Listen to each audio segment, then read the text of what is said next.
uterino. Ese es uno. Ok, sí dijiste muchas cosas interesantes, claro.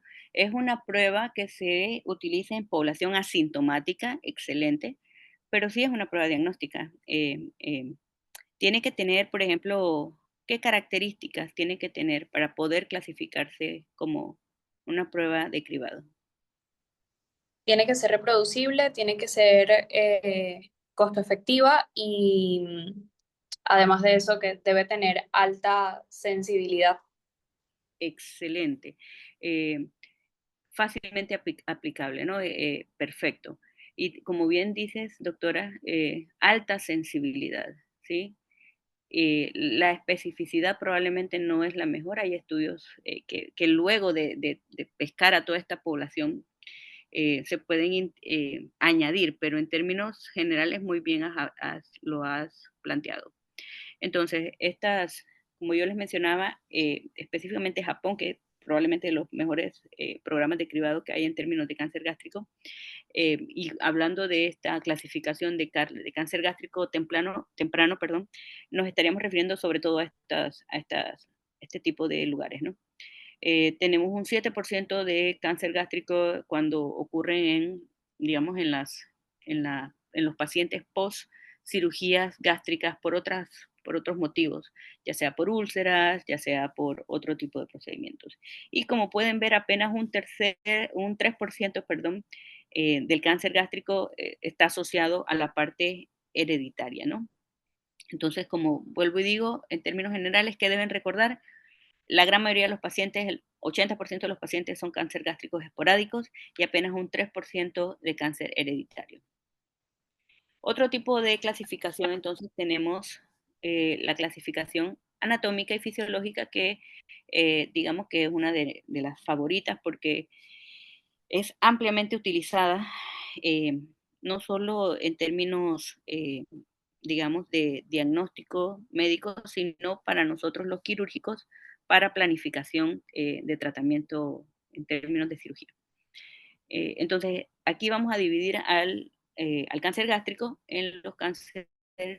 en cáncer gástrico, que son los que llamamos proximales. Ahí nos referimos específicamente eh, al fondo, a la parte superior del cuerpo y a la unión gastroesofágica, tomando en cuenta, recordando que la unión gastroesofágica tiene una clasificación específica también para eso, pero en términos de esta división siguen siendo proximales. Y nos vamos a referir entonces a al cáncer distal, que son los que se encuentran hacia el antro y el píloro. Como les dije, tenemos esta clasificación específica de la unión gastroesofágica, que es la clasificación de Seward. Y eh, esta es una clasificación que es bastante importante que conozcan.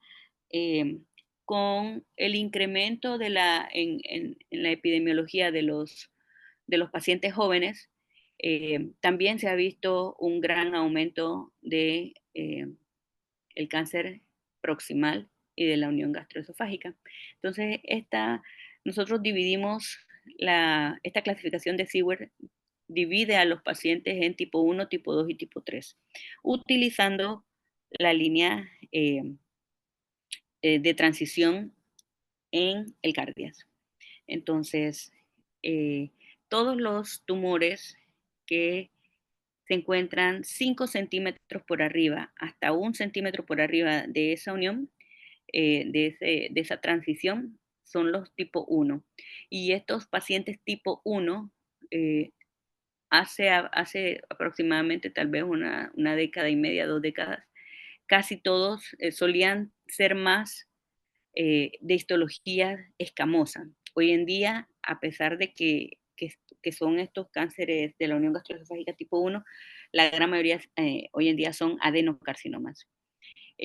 Luego tenemos el tipo 2, que es desde 1 centímetro por arriba hasta 2 centímetros por abajo, y estos son los que eh, nos referimos a ellos como cáncer puro de la unión. Eh, y los tipos 3 que son desde los 2 centímetros por debajo de la línea hasta 5 centímetros, y estos son de Seward tipo 3, y son tratados como cáncer gástricos clásicos. Y también tenemos entonces la clasificación histológica del Lauren, en donde vamos a tener el tipo intestinal, el tipo difuso y el tipo mixto, que es la combinación de los dos anteriores. Entonces, en términos generales, pensamos en el tipo intestinal es el tipo que histológicamente todavía recuerda a las formaciones glandulares normales que existen en el estómago. Suele ser de mejor pronóstico y con características más favorables. El difuso, por el contrario, entonces ya la arquitectura histológica eh, casi no logra asemejar al patrón glandular normal. Entonces, como pueden ver, en los menores de 35 años, la gran mayoría van a ser difusos, 70%, y el 30% van a ser intestinales.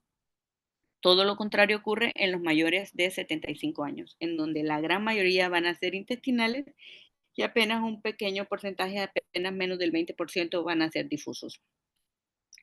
Entonces, ¿qué características tiene? Ahorita esto que estamos conversando nos estamos refiriendo específicamente al adenocarcinoma. Entonces, como les mencionaba, los bien diferenciados, es decir, los tipos, el tipo intestinal, eh, suele ser todavía haber un patrón glandular que más o menos hace recordar el patrón glandular normal del estómago. Es el que tiene una progresión, digamos, más ordenada en términos de la secuencia desde el epitelio normal hasta la transformación, hasta cáncer. Se origina sobre lesiones premalignas, es menos agresivo. Esta es la forma epidémica, la otra es la forma endémica. Este tipo intestinal está más fuertemente asociado con la presencia de Helicobacter pylori y también es el que está mucho más asociado a factores de riesgo medioambientales. Tiene un poquito más de prevalencia en el hombre, aunque eso últimamente también está cambiando. Y este suele ser más distal en la clasificación anatómica y fisiológica que les hablé anteriormente. Entonces, al, cuando hablamos de entonces el otro tipo, que es el difuso, que es generalmente pobremente diferenciado, tiene mucho peor pronóstico. Generalmente es el que se asocia más a los factores heredofamiliares y menos a los factores de riesgo ambientales clásicos. Tiene una mayor diseminación por la submucosa, lo que hace todavía más complejo el manejo quirúrgico, porque a pesar de que la mucosa esté sana, la diseminación submucosa hace que podamos tener metástasis saltonas y que podamos tener más problema al momento de obtener márgenes negativos en las cirugías, lo que requiere que esos márgenes sean mucho más amplios, da metástasis más tempranas y en algunos una característica es la pérdida de la expresión de la E-caderina, que es el gen CDH1, que también está asociado a un componente genético en un síndrome que este gen también, CDH1, está asociado a cáncer lobulillar de mama. Entonces, esto es algo a tener en cuenta porque pueden aparecer estas dos patologías juntas cuando hay esta mutación en el gen germinal del CDH1. ¿Alguien me puede decir cuál es la diferencia entre una mutación germinal y una mutación somática? Las germinales las vamos a heredar y las somáticas, pues no, se producen por la interacción de varios factores. Excelente. Entonces, por ejemplo, un tumor puede exhibir una mutación dentro de, digamos, eh, sus tejidos, vamos a decirlo así, y esa mutación se desarrolló en ese tejido, en ese tumor. Eso, como bien dijiste, doctora, es una mutación somática. Sin embargo, como también lo mencionaste, las germinales son las que son heredadas, ¿no? De manera que para que haya una asociación con un síndrome, por ejemplo, como el que yo les mencionaba de asociación al cáncer de mama, evidentemente la mutación debe ser germinal en este gen CDH1. Tristemente, este es el que más este difuso es el que más ha aumentado en incidencia. Como les mencioné, este es en poblaciones más jóvenes eh, y no proviene de lesiones premalignas. Eso es muy importante porque tradicionalmente hay una progresión ordenada, pero eso ocurre en los tipos intestinales, en los bien diferenciados.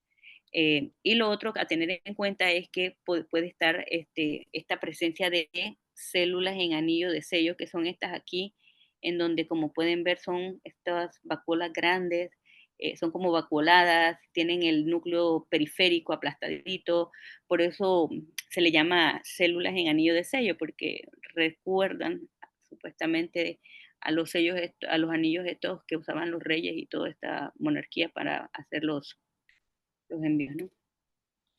Entonces, en términos de factores de riesgo, vamos a hablar algunos de ellos. Por ejemplo, el riesgo, factores de riesgo de tipo ocupacional.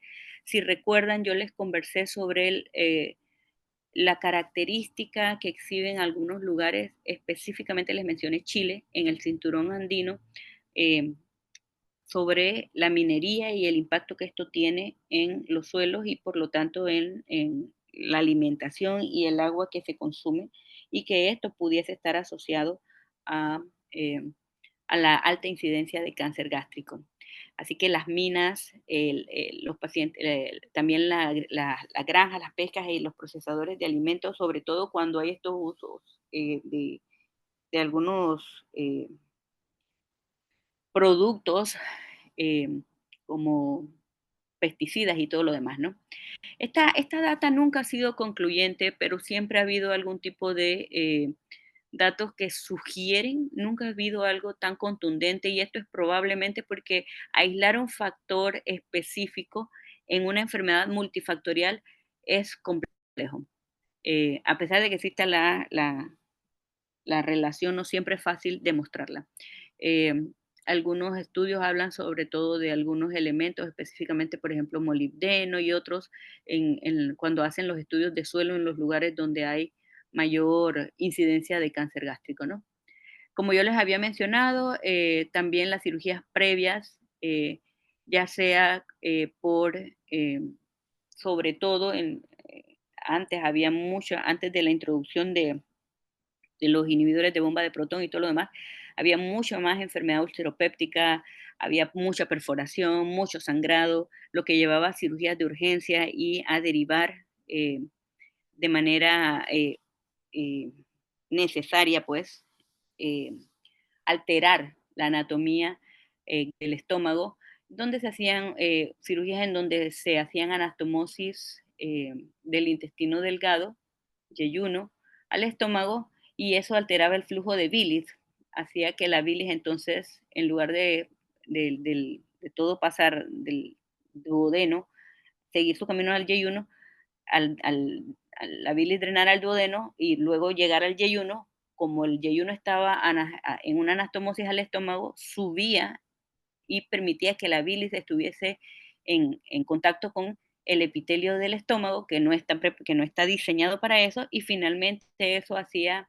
lo que provocaba era un cambio en el epitelio, que finalmente derivaba en aumento en la aparición de cáncer gástrico, ¿no? Y esto puede aparecer incluso 30 años después, ¿no? Dependiendo de las series que se revisen, pueden aparecer décadas después de las cirugías. Eso afortunadamente ha ido disminuyendo, digamos, porque han ido disminuyendo ese tipo de cirugías también por la introducción que les comentaba de los fármacos, ¿no? Eh, también tenemos la asociación, por ejemplo, a algunos virus, específicamente Epstein-Barr. Lo que se ha evidenciado es que aproximadamente está presente en un 13% de los cánceres gástricos. Eh, Sabemos que Epstein-Barr tiene un modelo de asociación tumoral que está ampliamente descrito en cabeza y cuello, en cáncer de cabeza y cuello, específicamente en nasofaringe. De manera que sí sabemos que efectivamente tiene una vía mediante la cual va a cancerogénesis, ¿no? Lo que sabemos también es que generalmente está más asociado a los pacientes hombres y asociado también a los tumores que son más proximales en el cardio, por ejemplo.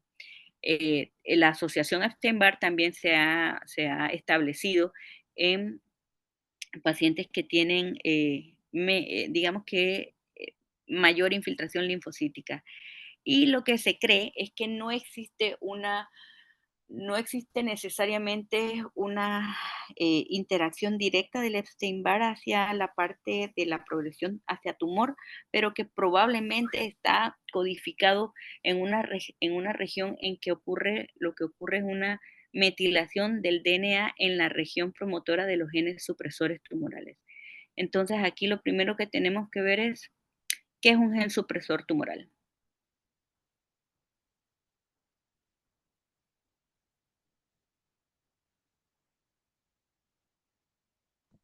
Es un gen encargado de regular el ciclo celular y en caso de que haya variaciones o mutaciones es encargado de activar la vía alterna para lo que sería la apoptosis. Oh, me encanta, excelente. Entonces, específicamente, en quién pensamos cuando hablamos de gen supresor tumoral? P53. Me encanta. Claro, P53 es el primero que se nos viene en la mente. ¿Cómo le llamamos al P53?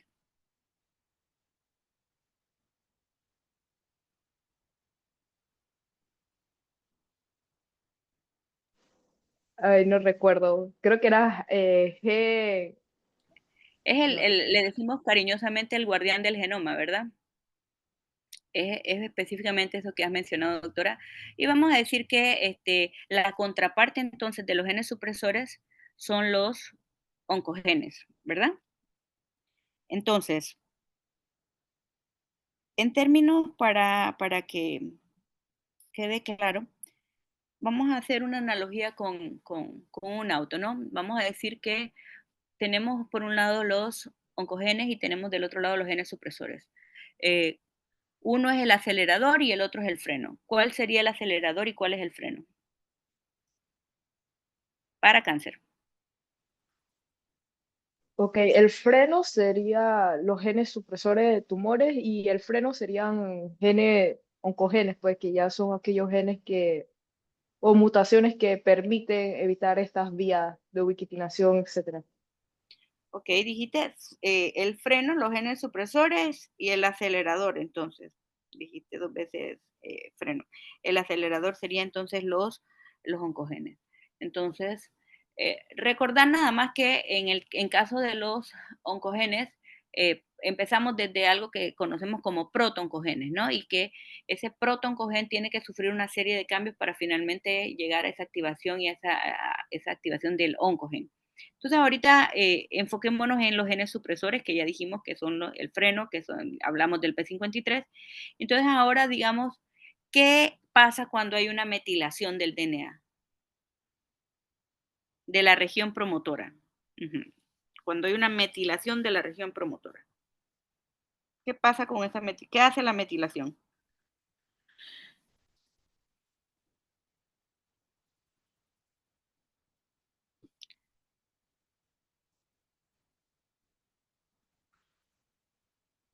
Bueno, tengo entendido que se le agrega un grupo metilo y ya cambiaría lo que es ese codón, lo que haría que no sea reconocido. Sí, claro, la metilación es eso, ¿no? El grupo metilo, pero en términos generales la palabra clave aquí es que lo silencia. Sí, exactamente. Sí recuerdan que, bueno, que hay un aparato de lectura que tiene que venir y leer toda esa secuencia para ir a- a- a transcripción finalmente a la elaboración finalmente de una proteína efectora, ¿no? O sea, al final todo vamos hacia una proteína que debe hacer su trabajo. Entonces, cuando esa metilación se da, silencia esa región promotora, porque la región promotora es la que debe iniciar ese proceso, y al estar silenciado como que se lo bypasea, ¿sí? Entonces vamos a decir que no se genera finalmente la proteína y por lo tanto eso causa un desbalance en lo que habíamos estado conversando, ¿no? Así que probablemente, una de las teorías es que Epstein-Barr específicamente tenga algo que ver, que tal vez que se traduce o que esté en una región en que se codifica cercana a esto que causa esa metilación. Otros factores de riesgo, por ejemplo, es la refrigeración. eh, y la introducción de la refrigeración efectivamente significó una disminución en la incidencia de cáncer gástrico, eh, pero una de las hipótesis es que más allá de que aporta la refrigeración como tal, es más bien lo que evitó. Y antes de la introducción de la refrigeración de manera masiva, pues ahora en todos los hogares hay refrigeradoras, antes de eso, digamos que obviamente se tenían que buscar alternativas para preservar los alimentos y esas estrategias incluían la preservación con sal y los ahumados. Las dos cosas eh, tienen alta asociación con formación de, por ejemplo, nitrosaminas, nitratos, nitritos, todas esas que son carcinogénicos, ¿no? Entonces, probablemente la refrigeración impactó de manera significativa, secundario a que se pudo abandonar los otros métodos que eran mucho más nocivos, ¿no? Eh, Factores de riesgo también ya ampliamente estudiados, las carnes procesadas, nuevamente más o menos va por el mismo camino. Ya sabemos que desde el 2015 ya eso se incorporaron en conjunto con otros grandes enemigos de la salud pública como el asbesto, el cigarrillo y el alcohol. Eh, Miren qué interesante esto de no solo está descrito el tabaquismo, sino que hace un sinergismo importante cuando está asociado a unas cepas específicas de Helicobacter pylori, sobre todo en los pacientes que tienen cáncer distal. Eh, entonces, ese efecto sinérgico eleva el riesgo relativo hasta 16. ¿Quién me puede decir qué es riesgo relativo?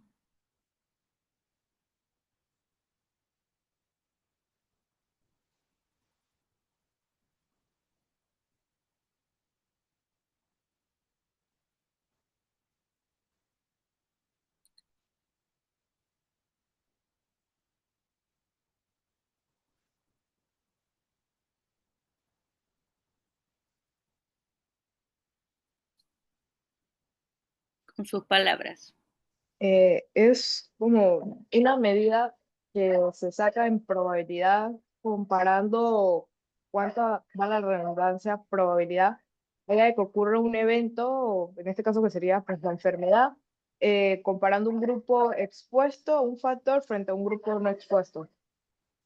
Perfecto. Entonces, cuando nosotros hablamos en epidemiología de riesgo relativo, nosotros, eh, ese 16, ¿qué significa? 16 por 100.000 habitantes, 16.000 o 16%. ¿Qué significa ese 16? ¿Cuál es? Que una persona expuesta al factor tiene 16 veces más probabilidades de... Perfecto. Son veces, de manera que esto es exponencial, sí, esto es importante. Por ejemplo, en términos de riesgo relativo, nosotros clasificamos los factores de riesgo en riesgo bajo, riesgo intermedio y riesgo alto. Entonces, cuando hablamos de una característica, un evento, sobre todo una característica que tiene un riesgo relativo bajo, estamos hablando de que eso tiene un RR por debajo de 2, ¿sí? Eh, Cuando hablamos de riesgo intermedio, estamos hablando de características que elevan esa probabilidad de presentar el evento en un riesgo relativo, un RR de 2 a 4 veces. Entonces, cuando hablamos de riesgos relativos altos, para nosotros riesgo relativo alto es por arriba de 4. Y les comento esto para que vean la importancia de esto. Esto no es 4, esto es 16. Eso es salvajemente alto. ¿Qué quiere decir? Que los pacientes que fuman y que tienen estas cepas específicas de Helicobacter pylori, ese efecto sinérgico es exponencial, ¿no? Y hay que tomarlo en cuenta porque esta Helicobacter pylori, ¿alguien me puede decir cuál es la incidencia de Helicobacter pylori en el mundo? Más o menos. ¿Qué porcentaje?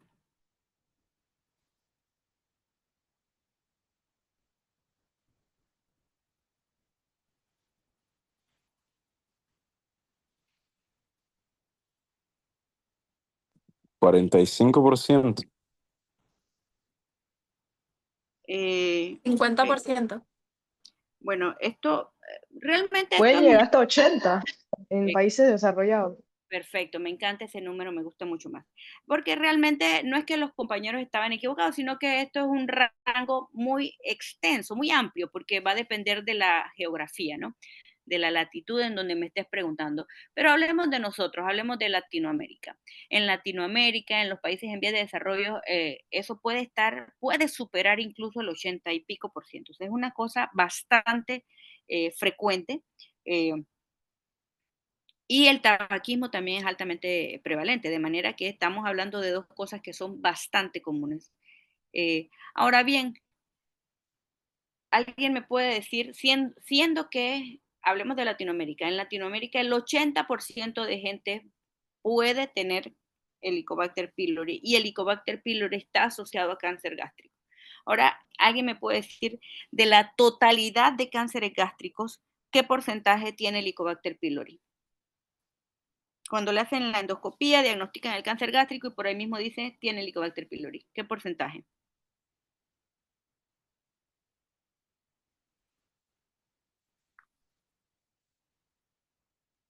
Doctora, o sea, ¿qué porcentaje de los pacientes con cáncer gástrico se debe al Helicobacter pylori? Esa es la pregunta. No, no se debe. No hemos llegado a eso. Yo te estoy preguntando de los Hasta, pacientes que son diagnosticados con cáncer gástrico, tienen además Helicobacter pylori. hasta el 76% de los casos. Sí, o sea, hasta el 80% es lo mismo, porque se comporta igual que la población general. Perfecto, ahí vamos bien. Ahora, al revés. De la totalidad de pacientes que tienen Helicobacter pylori, que son el 80% de Latinoamérica, vamos a usar ese número que me gusta, de ese grupo que tiene Helicobacter pylori, ¿cuántos desarrollan cáncer gástrico?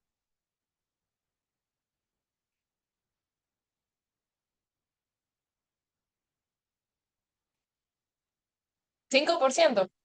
Menos del 5%. Si fuera eso, estaríamos toda Latinoamérica unida muerta. Afortunadamente es incluso menos del 1%, dicen algunos estudios.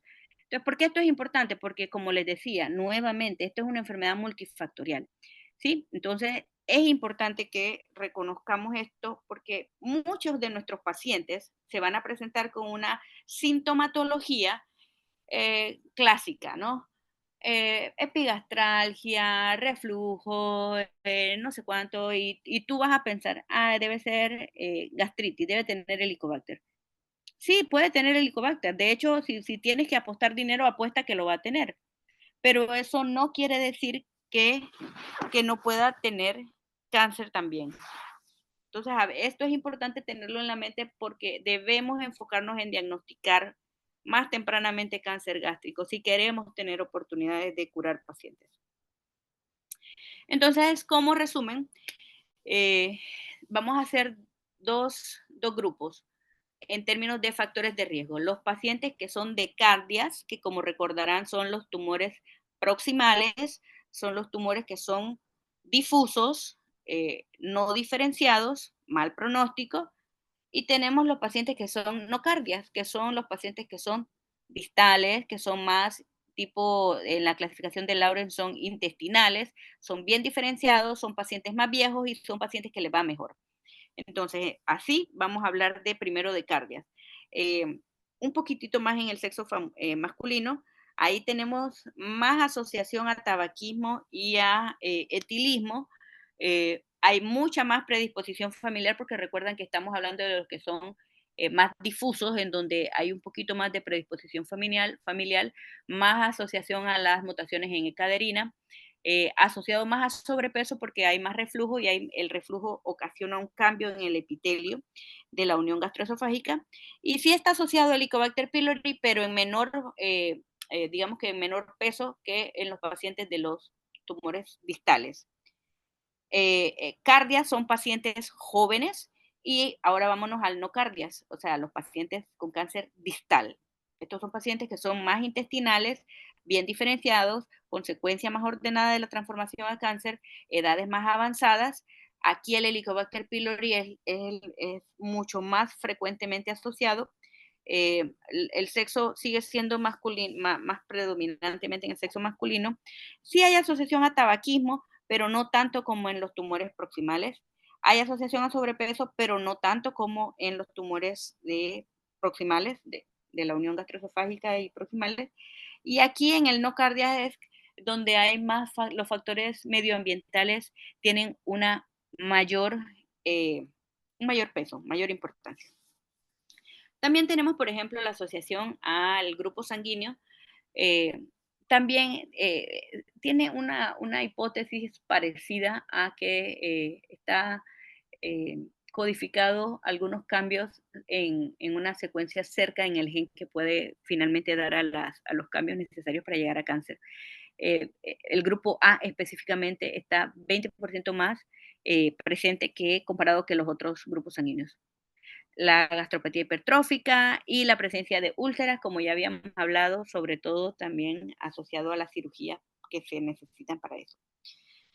Entonces, esta es la fisiopatología más ordenada y esta es la que yo les decía que se ve en el carcinoma, en el adenocarcinoma, en la clasificación de Lauren de tipo intestinal, ¿sí? En el que es bien diferenciado, en el que es distal, en el que es de pacientes de mayores edades, el que tiene mejor pronóstico, digamos. Y estos cambios van desde la mucosa normal, luego gastritis crónica, luego una atrofia de la mucosa, finalmente una metaplasia intestinal. ¿Qué es metaplasia?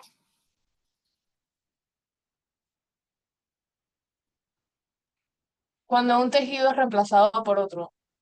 Normal, perfecto. Un tejido normal por otro normal. Ok.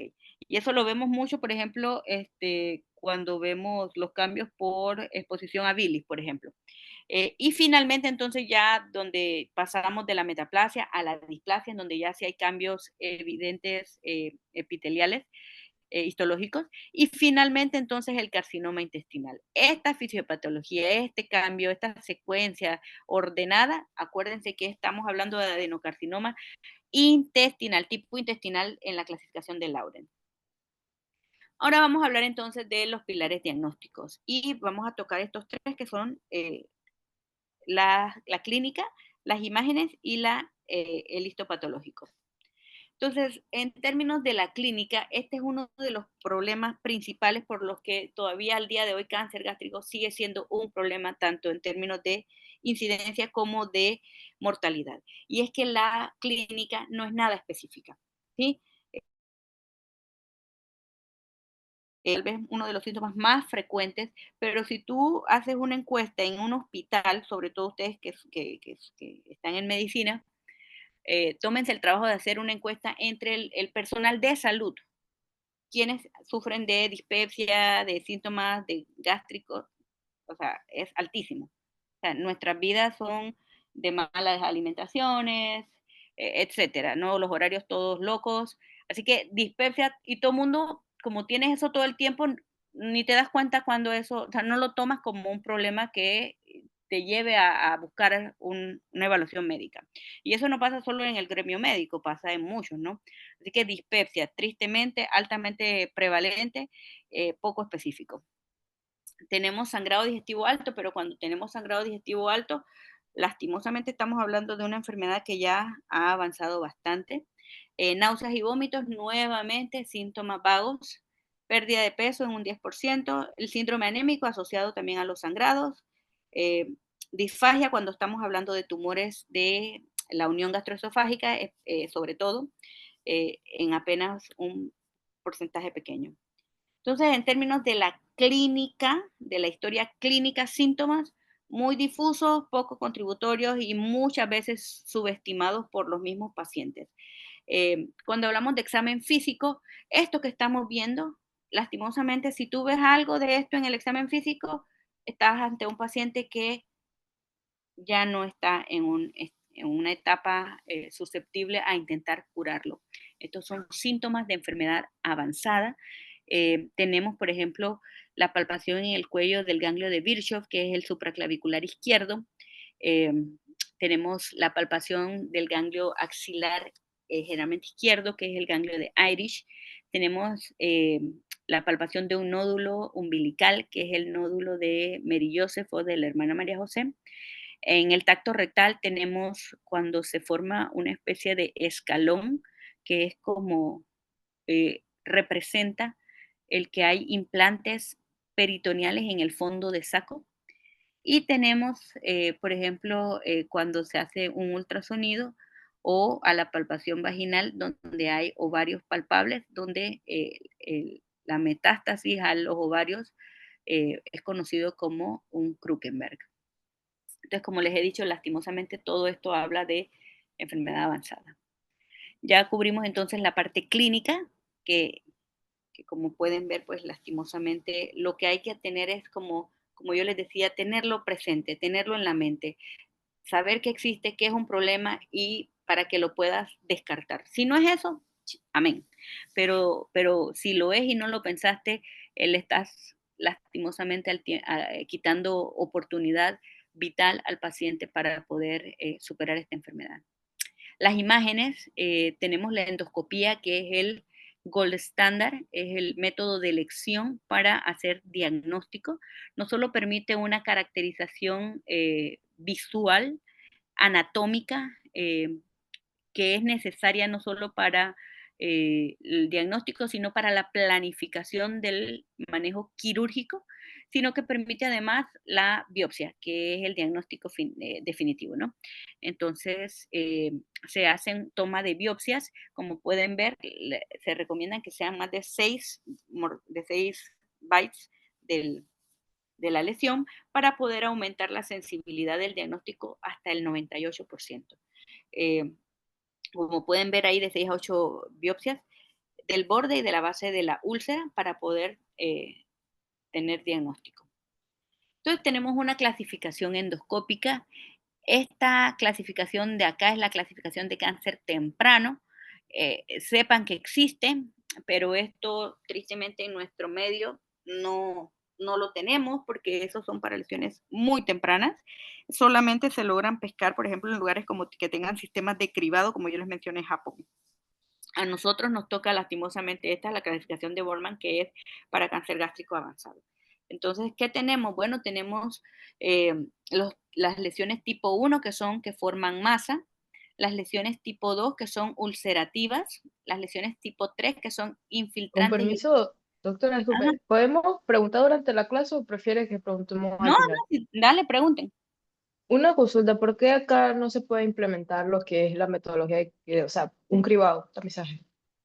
Excelente pregunta. Bueno, lastimosamente, nuestro país, las políticas de salud de nuestro país están muy orientadas, y perdón por la expresión, pero de a milagro se suplen las demandas de atención eh, clínica, sintomática, mucho menos tenemos para, hay poca digamos, previsión, planificación y ejecución de medicina preventiva. Esa es la cruda verdad.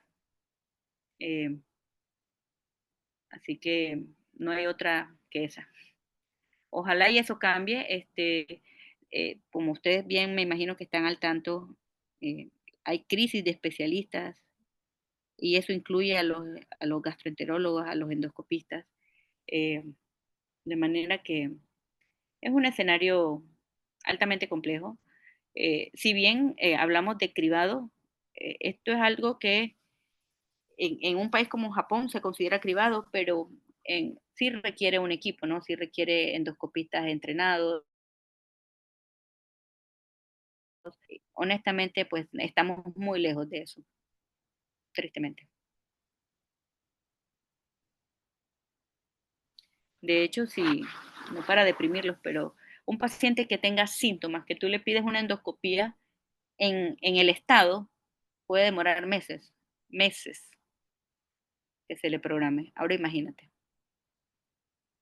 Así que, bueno, ojalá y algunos de ustedes se incentiven, se motiven y, bueno, tengamos mucho más esperanza en el futuro.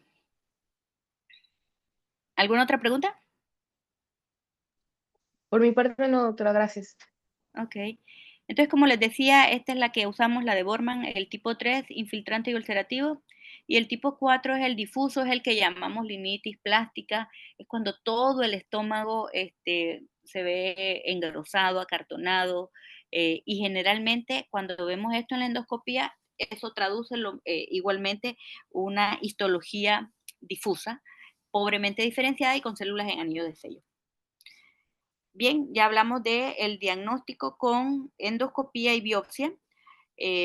Hablamos de la clasificación y ahora vamos a hablar un poquito de otra herramienta que utilizamos para complementar la información. Nosotros en oncología utilizamos un sistema de nomenclatura que permite clasificación y digamos, pronóstico y establecimiento de tratamientos que se llama TNM.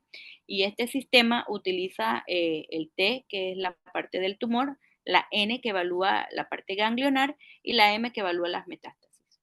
Entonces, el ultrasonido endoscópico tiene un valor en la etapificación de la T. Definitivamente es el mejor método para determinar la profundidad de la invasión en la pared del estómago. Como pueden ver, tiene una efectividad que es un rango bien variable, porque al ser un ultrasonido, el ultrasonido es de las herramientas diagnósticas que es más operador dependiente. No es lo mismo que una tomografía, que es algo que generalmente pues, es más fácilmente y universalmente evaluable.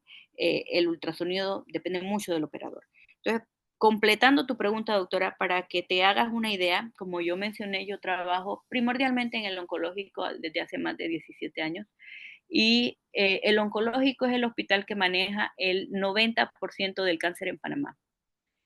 Y nosotros en el oncológico no tenemos ultrasonido endoscópico, para que te hagas una idea. Entonces, esto que les estoy diciendo es lo que deben saber, es cómo se debe proceder y es lo que deben contestar en los exámenes. ¿Cuántos de nuestros pacientes en el oncológico, que vuelvo y digo, son más del 90% de los cánceres en Panamá, cuántos de los pacientes que tienen cáncer gástrico tienen ultrasonido endoscópico? Cero. ¿Por qué? Porque endoscopistas, este es un entrenamiento adicional. Hacer ultrasonido endoscópico no solo requiere hacer gastro, sino que requiere un entrenamiento adicional. Así que, nuevamente, si alguno se motiva, genial. Entonces, ¿qué hacemos con ultrasonido endoscópico? Evaluamos la T.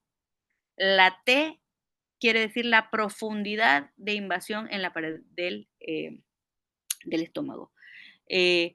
Es altamente efectivo para la T y si bien es cierto, puede ayudar en algunas ocasiones para evaluar la N, como pueden ver, esto baja muchísimo. ¿Por qué? Porque va a depender de cuáles estaciones tienes acceso desde el estómago. Cuando hablamos de las estaciones ganglionares en cáncer gástrico, son múltiples y algunas, las 6 primeras, están cercanas, son perigástricas, así que esas tal vez se puedan evaluar por ultrasonido endoscópico, pero las que son más lejanas al estómago no son evaluables. Así que de ahí que el ultrasonido endoscópico es la mejor herramienta para evaluar la T, pero no la N. Y evidentemente para evaluar metástasis, subóptimo completamente. Pasamos entonces a tomografía. Entonces, tomografía es el estudio de elección para evaluar la N y la M. Entonces, aquí podemos ver, todas estas son lesiones metastásicas. Aquí vemos el engrosamiento gástrico, estas son las regiones ganglionares, aquí vemos una lesión que es más bien que protruye hacia la cámara gástrica, aquí tenemos más engrosamiento. Entonces, nuevamente, herramienta diagnóstica, endoscopía con biopsia. Y herramientas para etapificar, para tipificar la T, el ultrasonido endoscópico, y para tipificar la N y la M, la tomografía. Ok, ahora vamos a hablar un poquito de histopatología. Si recordarán todo lo que estuvimos hablando, se acuerdan de las secuencias, de Lauren, de todo eso, estábamos hablando de adenocarcinoma. Y nos hemos dedicado a adenocarcinoma porque representa casi el 95% de la totalidad de los tumores que se originan en el estómago. ¿Sí? Entonces, también existen otros. Vamos a hablar dos palabritas de linfoma, que representan del 1 al 5%, y dos palabritas de los tumores del estroma gastrointestinal, cariñosamente conocidos como GIST. Estos GIST antes eran clasificados como leiomiomas o leiomiosarcomas, hasta que se indica que permitió establecer que estábamos ante una entidad completamente diferente. Entonces, todavía hablando de adenocarcinomas, estamos hablando de la diseminación. Recuerden, adenocarcinomas, 95% de los tumores del estómago. Las vías de diseminación pueden ser por extensión directa, por ejemplo, los órganos que están más cerca del estómago y que generalmente se afectan van a ser el vaso, el páncreas, el colon transverso, el hígado, por ejemplo. La diseminación linfática, que es a los ganglios, que como yo les hablé son niveles, diversos niveles ganglionares. También tenemos circulación portal, que vamos a tener metástasis hepáticas, tenemos circulación sistémica, que vamos a tener metástasis pulmonares, por ejemplo, y metástasis y la vía de diseminación transcelómica, que puede ser, por ejemplo, lo que tiene que ver con la diseminación, por ejemplo, el Mary-Joseph, los Kurkenberg, etcétera, al peritoneo. Bien, el tratamiento es multimodal, es multidisciplinario. Esto es para que conozcan que existen, y esto es algo que quiero que se lleven. ¿Se acuerdan que hablamos de cáncer gástrico temprano, que es solamente en Japón, que tiene una clasificación específica para lesiones, y que solamente se logra implementar en lugares que, bueno, que tienen la capacidad para hacerlo? Miren que es tan importante que incluso el tratamiento puede llegar a ser endoscópico a través de una mucosectomía. Evidentemente tiene que tener unas características. ¿Cuáles? Bueno, tienen que ser lesiones pequeñas de menos de 1 centímetro, tienen que ser sobrelevadas, tiene que ser de histología bien diferenciada, no pueden ser ulceradas, es preferible que estén en el cuerpo y el antro porque, por ejemplo, el fondo es muy susceptible a perforaciones, no puede haber compromiso de la submucosa y no puede haber adenopatías. Si tiene todas estas características, se puede hacer el tratamiento endoscópico, la morbilidad es bajísima y la supervivencia se aproxima al 95%. Este valor no lo van a ver más nunca cuando hablemos de tratamientos en cáncer gástrico. ¿Sí? 95% de supervivencia. Este es el tratamiento quirúrgico, el que nos toca a nosotros en nuestras latitudes, porque los tratamientos endoscópicos prácticamente no existen, por las características de los tumores que nos llegan. Entonces vamos a tener los tumores que son distales, en donde para cáncer gástrico solamente existe gastrectomía subtotal o gastrectomía total. Eso es para adenocarcinoma. Además, eso debe ir acompañado de una linfadenectomía. Entonces, primero vamos a hablar de las resesiones en el estómago. Como les mencioné, puede ser subtotal, en donde se quita el 80% del estómago, y esto se hace para los tumores que están distales, como les dije.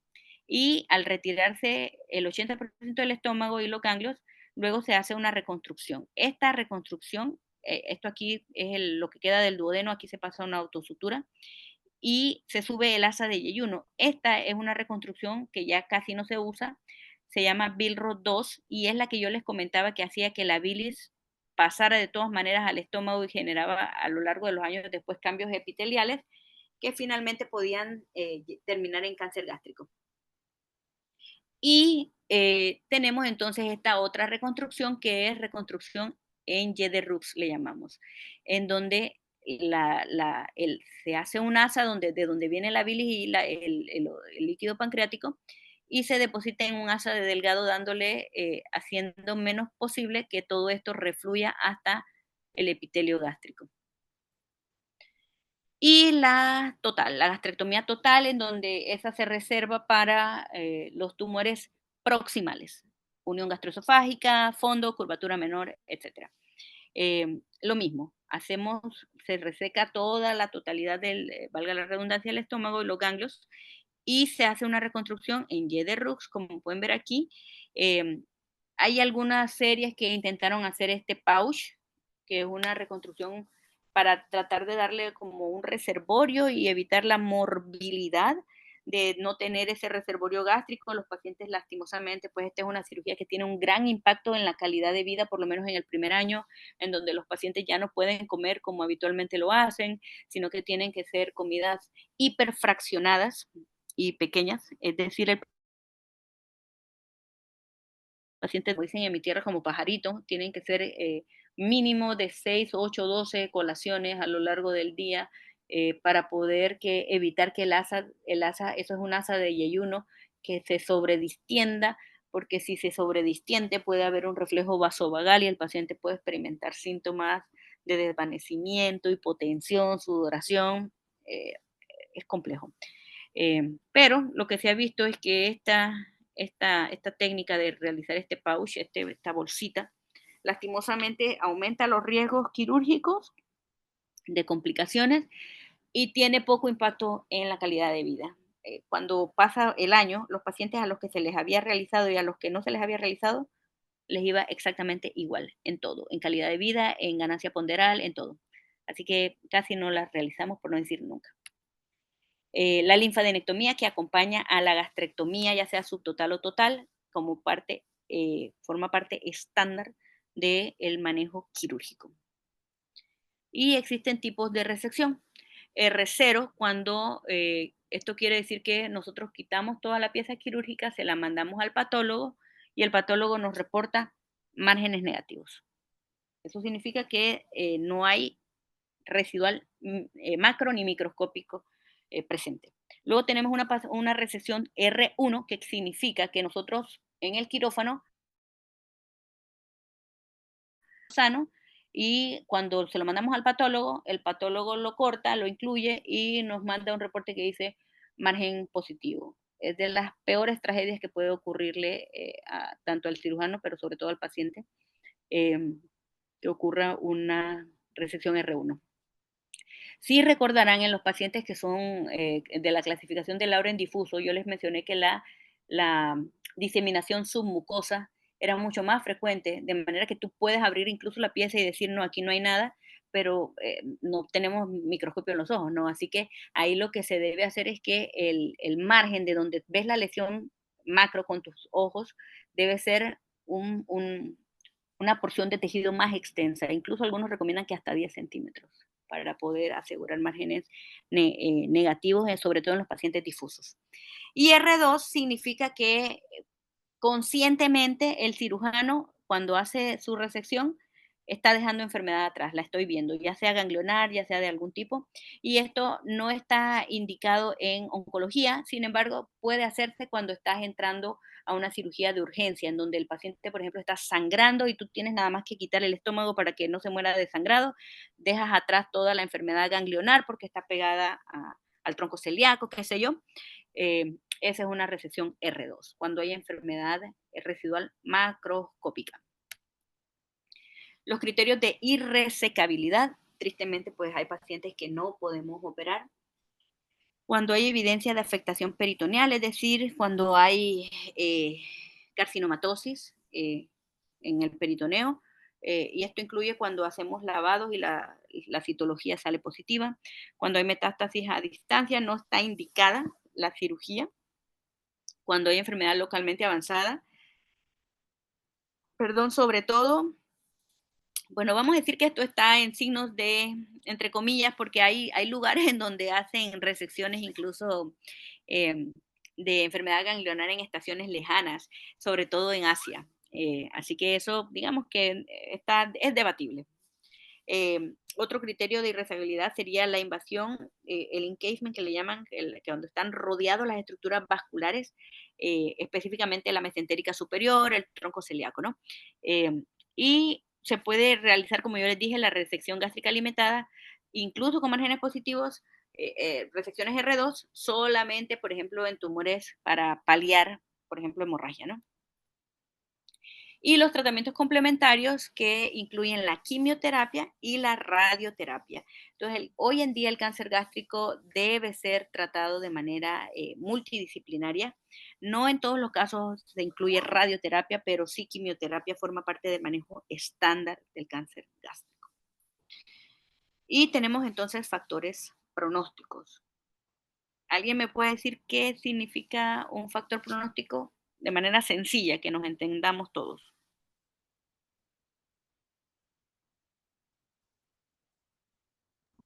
Nos permite prever o estimar qué tan bien o qué tan mal. Es lo que dice, en palabras sencillas, la historia natural de la enfermedad, ¿sí? A quién le va a ir bien, a quién le va a ir mal. Y son características, de, ya sea del paciente, del tumor, que nos permiten saber, a este le va a ir bien, a este le va a ir mal, perfecto. Entonces, por ejemplo, entre los factores pronósticos, el tener citología peritoneal positiva. Miren esas supervivencias a 5 años. Cuando está negativa, ojo, y quiero que recuerden esto, cuando le va bien, 50% está vivo a 5 años. Eso es bien en cáncer gástrico. Pero si recuerdan cuando es cáncer gástrico temprano y el tratamiento es endoscópico, la supervivencia es 95%. O sea, estamos hablando de dos escenarios completamente diferentes. Los mejores escenarios de cáncer gástrico locorregionalmente avanzado, que es lo que nos toca tratar a nosotros, los mejores escenarios son malos. Entonces, esto a partir del 2018 empezó a cambiar un poco con la introducción de nuevos medicamentos, de nuevos esquemas de quimioterapia, y ahora tenemos una cosa que se llama inmunoterapia, que también está, digamos, dando un poquito de esperanza en términos de supervivencia, pero bueno, esto es algo que todavía estamos implementando, ¿no? Por ejemplo, el que haya invasión, el grado tumoral, miren cómo es de diferencia. Si el tumor es bien diferenciado, la supervivencia a 5 años es 40%, pero si es difuso, pobremente diferenciado, es apenas la mitad, 18%. El tipo histológico, como ya les dije, si es intestinal o difuso, si tiene ganglios positivos, como pueden ver, la diferencia es abismal del 23 al 67%. Si tiene metástasis, solamente un 5% de los pacientes están vivos a 5 años. En algunos estudios, en algunos reportes, la mediana de supervivencia en cáncer gástrico metastásico está entre 6 meses y un año, o sea, es bajísima. El tamaño del tumor, la invasión linfovascular y los marcadores biológicos. Estos son propios del mismo tumor. Luego tenemos factores pronósticos propios del paciente, como lo son la edad. Evidentemente a los pacientes la edad les afecta bastante, aunque es como una balanza, porque el paciente que está de mayor edad tiene, digamos, más riesgos asociados a la edad, a sus comorbilidades, pero el paciente en términos del tumor, el paciente más joven tiene tumores más agresivos, así que eso es digamos, hay que ponerlo en la balanza. Como pueden ver, la supervivencia en términos generales a las mujeres a 5 años es el 50% y en los hombres 30%.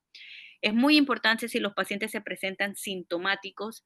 Miren esto, por ejemplo, si se presentan con masa palpable, el estómago no se debe palpar. Si tú cuando tienes un paciente con diagnóstico de cáncer gástrico tocas el tumor, tocas esa masa palpable, la mediana de supervivencia es 4 meses, 4 meses. Eh, Vuelvo y digo, esto puede que esté cambiando un poco en términos de la introducción de nuevos medicamentos, pero yo sí les puedo dar mi experiencia que hasta el día de hoy, eh, paciente que yo le toco, que tiene una lesión palpable en el estómago, nunca, nunca lo he podido resecar. Siempre, por más que pareciera que sí, cuando llegamos al quirófano, termina siendo irresecable. Entonces, es importante que vean cómo eso se correlaciona con los datos que están descritos, ¿no? Y Doctora, ajá, cuéntame. una consulta, pero estas pronósticos en tiempo son Ujú. incluyendo de que intervenga el cirujano o es como que sin el cirujano, ¿cuánto es la expectativa de vida? Eso es incluyendo todo, doctora. Sí, lastimosamente. Entonces, tenemos los factores pronósticos propios del tratamiento, ¿sí? Por ejemplo, es verdad, tiene mucho que ver, por ejemplo, la extensión de la resección. Los pacientes que se operan en hospitales, porque cáncer gástrico aquí en Panamá, la realidad es que digamos que casi todo se opera en el oncológico, pero en lugares como Estados Unidos, Europa, en todos lados, hay mucho cáncer gástrico que se opera en lo que son llamados hospitales comunitarios, es decir, lugares donde son operados por cirujanos que no necesariamente son oncólogos. Entonces, esa extensión de la resección sí impacta, sobre todo en términos de obtención de los márgenes negativos, la extensión de la linfadenectomía. El lugar mismo de tratamiento se usan indicadores, por ejemplo, los lugares que operan X cantidad de números de casos de cáncer gástrico. Si no es lo mismo, y como siempre le digo a los pacientes, no es que seamos mejores, sino que como todo en la vida, si tú vamos a decir que tú haces pastel de banano, o sea, todos los días, todas las semanas, llega un punto en que eso lo haces hasta con los ojos cerrados, o sea, ganas experticia. Entonces, eso es lo que ocurre cuando hay concentración de pacientes en lugares que son específicamente dedicados al tratamiento del cáncer. Entonces, el lugar del tratamiento sí influye, la experiencia del cirujano tratante también influye. Y el que se presenten o no complicaciones posoperatorias, porque las complicaciones posoperatorias que en cáncer gástrico pueden llegar a ser mortales, incluyen sangrado, incluyen las dehiscencias de las anastomosis, incluyen la sepsis, incluyen una serie de cosas. Todas esas complicaciones al final lo que hacen es alejar al tratamiento alejar al paciente de los tratamientos complementarios. Un paciente que se demora X cantidad de tiempo, pueden ser meses, en recuperarse de una gastrectomía por complicaciones, va a demorar en regresar al tratamiento sistémico, a la quimioterapia, por ejemplo, y en ese tiempo en que el paciente está en un escenario catabólico, bajo estrés, es como el escenario ideal para que el cáncer como que avance, digamos, de alguna manera, ¿no? Entonces, todo eso impacta en la supervivencia final del paciente. Ok, Doctora, ajá, aquí, cuéntame. ¿qué tan común es eso de que yo había leído como que a veces los cirujanos cuando entraban y operaban el cáncer, ellos veían que se había adherido a otras estructuras? En esos casos, o sea, es común que ocurra. Sí, de hecho, hay dos enfermedades oncológicas que son famosas por eso. Uno es el cáncer de páncreas y el otro es el cáncer gástrico. Son las dos entidades oncológicas en donde más ocurre. Los métodos que tenemos de tapificación, que como te dije son para la T el ultrasonido endoscópico y para la N y la M la tomografía, vamos a hablar ahorita de la tomografía específicamente, es que las metástasis, sobre todo la carcinomatosis peritoneal en cáncer gástrico, es miliar, le llamamos nosotros. Es muy finita, como que agarra un spray y salpicas. Entonces, si imagínate la tomografía es, el paciente se va moviendo y foto, foto, foto, foto, foto, pero esos cortes, esas fotos, esos cortes ocurren, ponte que a 1 centímetro, cada centímetro, por decirte algo. Cada centímetro una foto, cada centímetro una foto. Puede pasar que justo el implante pequeño, como son tan chiquitos, son miliares, quede entre un corte y el otro, ¿sí? Y eso está descrito en toda la literatura que vas a revisar de cáncer gástrico. Es por eso que dentro del algoritmo de cáncer gástrico y de cáncer de páncreas está incluido una cosa que yo no se las puse aquí, pero se llama laparoscopía diagnóstica. La laparoscopía diagnóstica es eso, la introducción de un lente para revisar la cavidad peritoneal y descartar que no haya enfermedad carcinomatosis. Lastimosamente, hasta algunas literaturas, algunos reportes, algunas series eh, pueden ubicar que hay carcinomatosis que no está descrita en la tomografía, cerca del 15-20% de los pacientes, que tú dices, no, aquí no hay nada, la tomografía está limpia, y cuando vas a ver, tristemente hay carcinomatosis.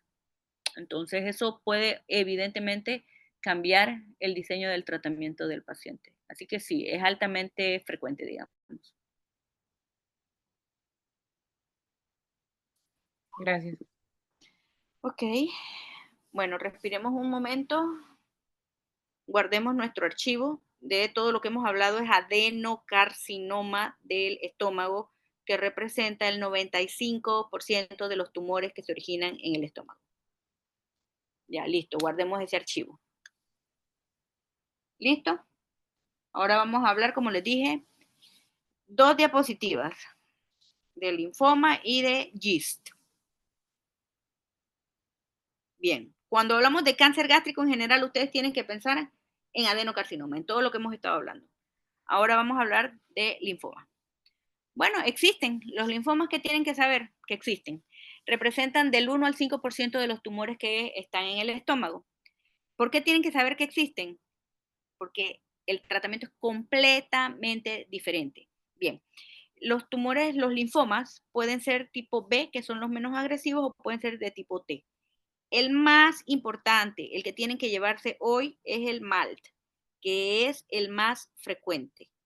Y el 90% de los tumores MALT están asociados a Helicobacter pylori. Y adivinen qué, el tratamiento es erradicar el Helicobacter pylori. Y es por eso que es completamente diferente a lo que hemos estado hablando en adenocarcinoma. Es el único cáncer que se cura con antibiótico-terapia, o que al menos puede llegar a curarse. No todos se curan, pero tú puedes exponer al paciente a varios ciclos, y si fallan al tratamiento, pueden entonces hacer más tratamiento médico, y finalmente cirugía solamente se deja en caso de fallas al tratamiento. Nuevamente, tengo más de 17 años de trabajar en el oncológico y a mí me toca trabajar mucho en gastrointestinal. En esos años, ¿cuántos linfomas he operado? 0 bolero. Entonces, recuerden esto. Existen los linfomas, existe, el más frecuente es el MALT. Asociación importantísima, lo que tienes que pensar cuando piensas en MALT es Helicobacter pylori, y el tratamiento inicial es manejo del Helicobacter pylori. Ya ustedes saben que son 2 antibióticos y un inhibidor de bomba. ¿Ok? Cirugía solamente en casos de falla. Bajísimas las tasas de cirugía en linfoma. Ya listo, terminamos linfoma.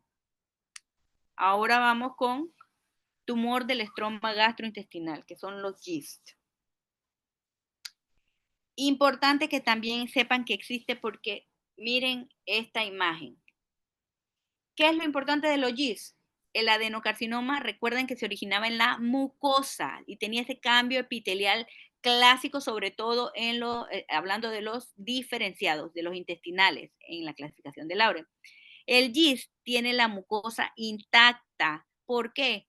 Porque el origen de este tumor está en las células de Cajal, en el plexo mientérico.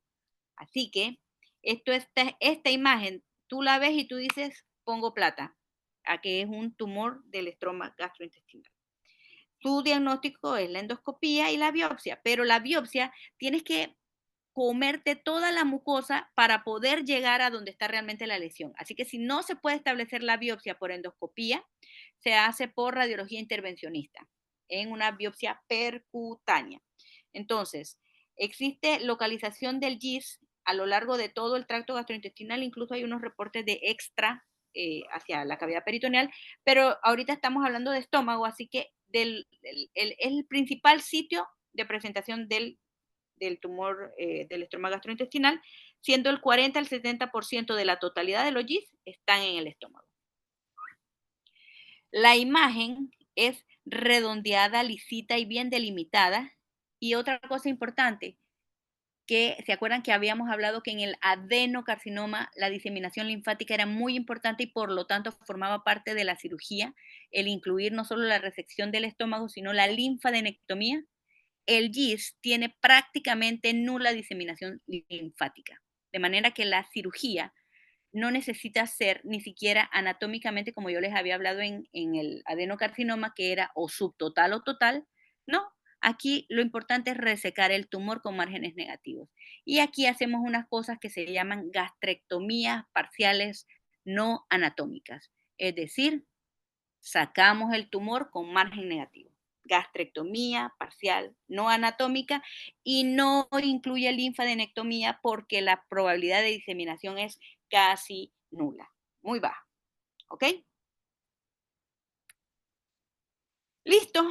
Vamos a terminar ya con un caso clínico.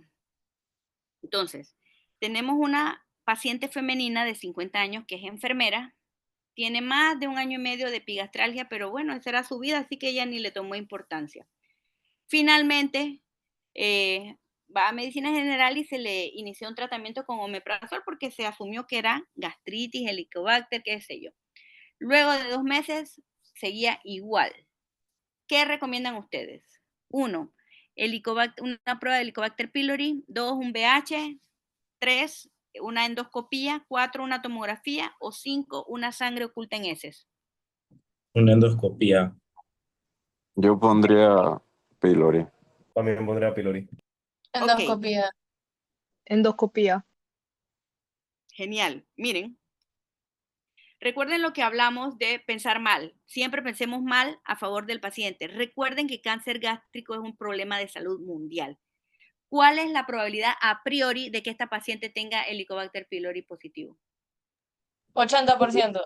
Perfecto. Entonces, asume que lo tiene y no pasa nada si lo asume, pero lo que tenemos que descartar, ¿qué es lo que importa realmente? Es que no El tenga Cáncer. cáncer. Perfecto. Entonces, el de estudio diagnóstico para cáncer, ¿cuál es? Endoscopía. Endoscopía. Perfecto.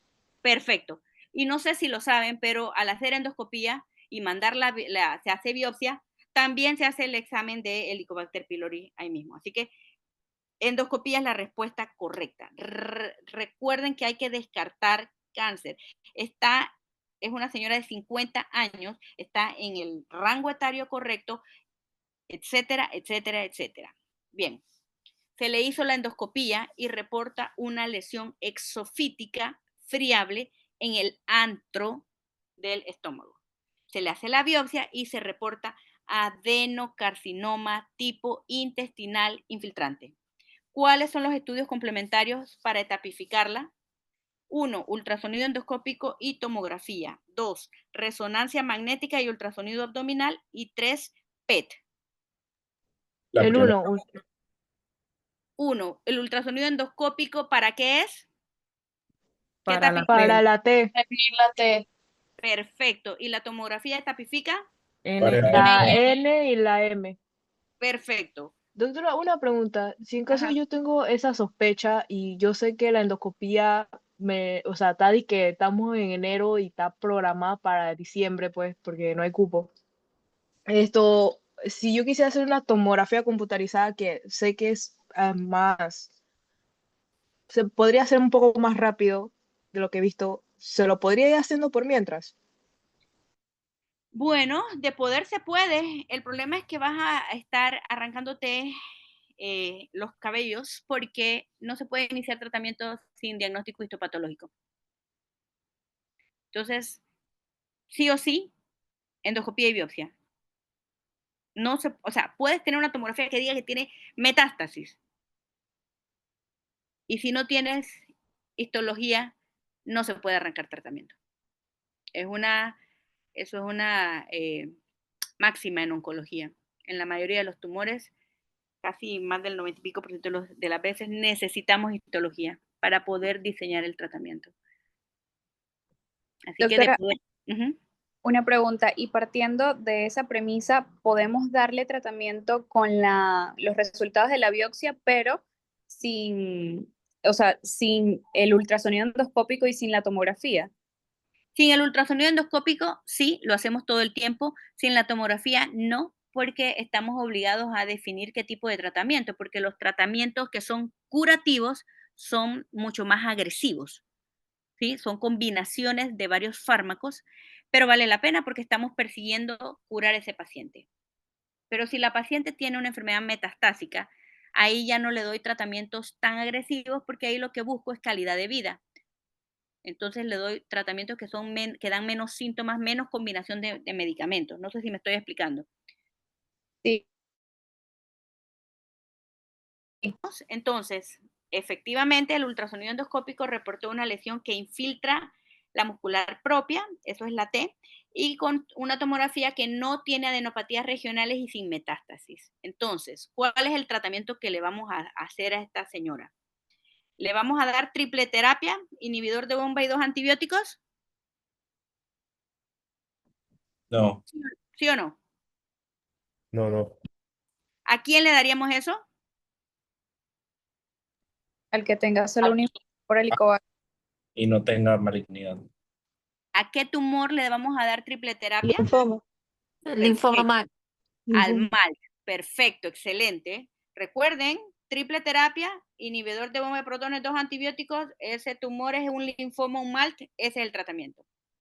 ¿A quién le vamos a hacer una gastrectomía parcial solita? Para lesiones más proximales y No, difusas. ¿No era linfoma? no, Al GIS. Al los GIST, linfomas. al GIST. Perfecto. Ah, Recuerden sí. que los linfomas no se operan. Este es un GIS para poder hacerle una gastrectomía parcial no anatómica sin linfadenectomía. Eso es un GIS. ¿Sí? Bien. Esta señora tenía un tumor distal, recuérdenlo. Entonces a ella, nada más nos quedan 3 opciones. Le hacemos una gastrectomía parcial con linfadenectomía. Le hacemos una gastrectomía total con linfa o sin linfa. ¿Qué hacemos? Es un adenocarcinoma. Con que linfadenectomía, Gastrectomía parcial. la 3. la Gastrectomía 3. parcial con linfadenectomía. Perfecto. Esa parcial ahí, la verdad es que fue mi error. Eso debe decir subtotal, porque recuerden que para cáncer gástrico adenocarcinoma solamente o es gastrectomía subtotal o es gastrectomía total con linfa. ¿Ok? Las 2 con linfa. Muy bien. Excelente, chicos. Lo logramos. ¿Alguna pregunta? Doctora, sí, tengo una pregunta. La última pregunta sobre la gastrectomía, que las opciones estaba la total. ¿Por qué la subtotal y no la total con la linfadenectomía? Por la ubicación. El que una gastrectomía se tenga que hacer subtotal o total depende de la ubicación. Las lesiones distales se pueden hacer subtotales y las lesiones proximales deben ser totales. Y las 2 llevan linfadenectomía. Gracias, doctora. Ok. ¿Alguna otra pregunta?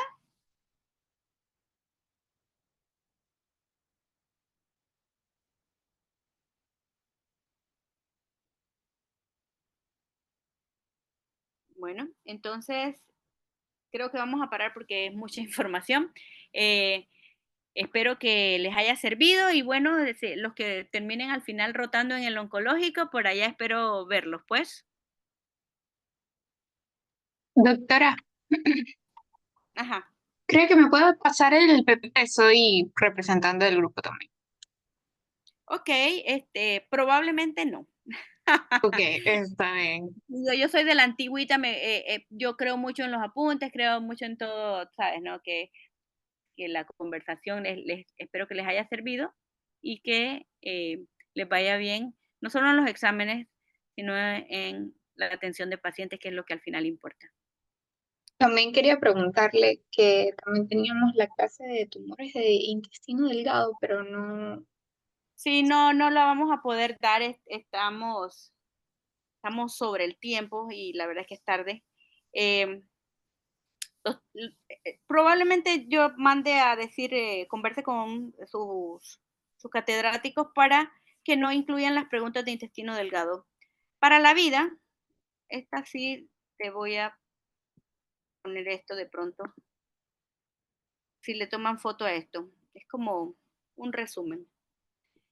Entonces, ¿qué tienen que saber de los tumores de intestino delgado? Lo más importante es que son poco frecuentes, afortunadamente, que la gran mayoría ocurren en duodeno y que tristemente la gran mayoría cuando debutan están en enfermedad que no es resecable.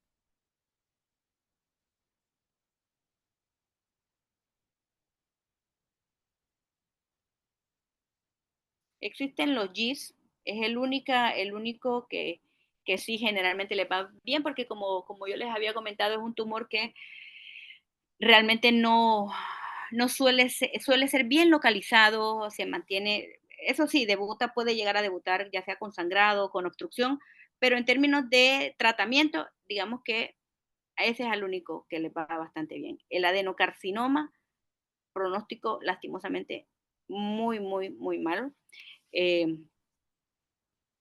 Y como les dije, generalmente más en duodeno. ¿Ok?